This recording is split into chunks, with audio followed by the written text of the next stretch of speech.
ইহুদিদের কাছ থেকে, মদিনা ইহুদিদের কাছ থেকে একটা প্রশ্ন শিখে আসছিল কুরাইশরা। ওই প্রশ্নটা রাসূল সাল্লাল্লাহু আলাইহি ওয়াসাল্লাম করেছিল যে বনি ইসরাইলের, হে মুহাম্মদ, বনি ইসরাইলের লোকেরা তো থাকতো কানাআনে, মানে প্যালেস্টাইনে, তো বনি ইসরাইল মিশরে আসলো কিভাবে? তুমি যদি সত্য নবী হও বলো। আবার কেউ কেউ বলেছিল যে ইউসুফ আলাইহিস সালাম, ইয়াকুব আলাইহিস সালাম, ওনারা থাকতো প্যালেস্টাইনে, ওনারা মিশরে আসলো কি করে বলো।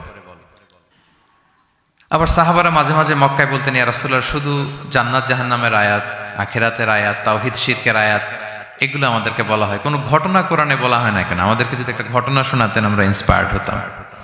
এই চাহিদা, এই প্রশ্নগুলোর আলোকে আল্লাহ তাআলা অ্যান্সার হিসেবে সূরা ইউসুফকে নাজিল করেছেন।